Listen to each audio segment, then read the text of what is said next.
বেলাল, খানায় কাবা বাইতুল্লাহ সাদ ভেঙে দেওয়া হয়েছে, তাতে কি হয়েছে? এরে বেলাল,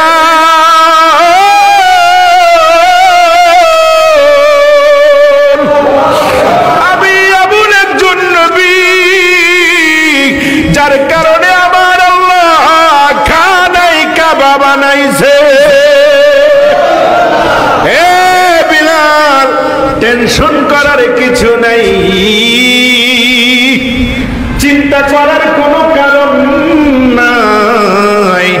আমি রাসূলুল্লাহ, আমি হাবিবুল্লাহ, আমি নূরুল্লাহ, আমি রহমতের নবী। যেই দিকে ঘুরবো ওই দিকে ঘুইরা তুমি মুয়াজ্জিন রাসূল বিলাল আমার আল্লাহর নামের আযান দিয়া দিবা। নবী আমার জান বন্ধু, নবী আমার প্রাণ, নবী আমার জান, নবী আমার প্রাণ। কথা বলেন ঠিক না? নবীর কাছে গেলে পাবো, নবীর কাছে গেলে পাবো আমার আল্লাহর সন্ধান। নবী আমার জান বন্ধু, নবী আমার প্রাণ, নবী আমার জান বাবা, নবী আমার প্রাণ। জোরে বলেন আল্লাহু আকবার। এবার চিৎকার মেরে বলেন ইয়া রাসূলুল্লাহ। নবী আমার ডাক দিয়া কই বিলাল, ও কোন দিকে তাকায় আযান দেওয়া লাগবে না রে বেলাল, আমার দিকে তাকায় আযান দাও। এবার বেলাল ডাক দিয়া কই নবীজি, খানায় কাবার সাদ ভেঙে দেওয়া হয়েছে, আপনার দিকে তাকায় আমি আযান দিব। আল্লাহু আকবার। নবী আমার ডাক দিয়া কয় বেলাল, যেই দিন আমার আল্লাহ দুনিয়ার কিছু বানায় নাই, আসমানও বানায় নাই, শুধু সিদরাতুল মুনতাহা আর কলম নামক একটা জায়গা বানায় রাখছে, যেই কলমটার দূরত্ব এমন বেশি, আমারে দুনিয়ার কলম এত ছোট, আর আমার আল্লাহ যেই কলম নামক একটা জায়গা বানায় রাখছে, ওই কলমের এক পাশ থেকে অন্য পাশে হাইটা যাইতে আমার আল্লাহ বলে 70 বছরের সময় লেগে যাবে। জোরে কর। কলমটা বড় না ছোট? কথা বলে না, বড় না ছোট? 70 বছরের রাস্তা কলমের এই পাশ থেকে যাইতে ওই পাশে সময় লাগে। আর আমরা বাংলাদেশের যে কলম দিয়ে লিখি, এটা কতটুকু মাথা যেটা দিয়ে লিখি, এটা কতটুকু ছোট? এত মাছের মাথার চেয়েও ছোট। আর যেই কলমটা আমার আল্লাহ তাআলা বানাইছেন একমাত্র উম্মতের ডায়েরি লেখার জন্য, উম্মতের ডায়েরি লেখার জন্য, আমার নবী রহমাতুল্লাহ আলাইহি বলে, ও বিলাল তুই জাননি রে বিলাল, জাননি? আরে আমি রহমাতুল লিল আলামিনের দূরদৃষ্টি, আমি নূরের নবীর চক্ষু মোবারকের দূরদৃষ্টি এত বেশি আমার আল্লাহ দিয়ে দিয়েছে, ওই কলম দিয়া যেই ডায়েরির মধ্যে আমার উম্মতের নেকি বদি আমার আল্লাহ লেখে, ওই পর্যন্ত দেখার ক্ষমতা আমার আল্লাহ আমাকে দিয়েছে।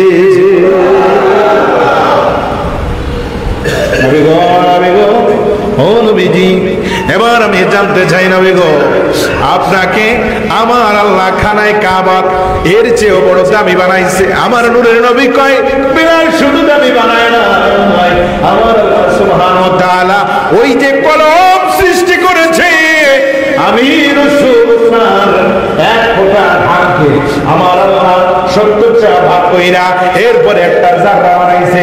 একটা জাররা বানাইয়া আমার আল্লাহ দুনিয়ার সমস্ত পানি দ্বারা ধোয়া দিয়েছে। 70টা ভাগ কইরা একটা ভাগ হলো, একটা ভাগকে আমার আল্লাহ দুনিয়ার সমস্ত পানি দ্বারা ধুয়ে দিয়েছে। বলতে পারেন হুজুর দলিল কি?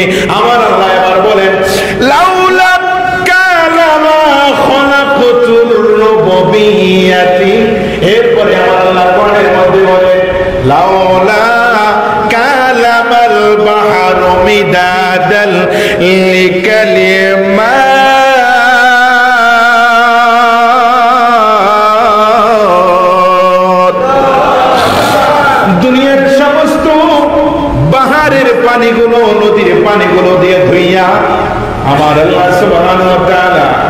এরপরে একটা ফোঁটা পানি নিছে, এই একটা ফোঁটা পানি নিয়া আমার আল্লাহ সুবহানাহু ওয়া তাআলা ওই কলমকে আমার আল্লাহ সৃষ্টি করছে।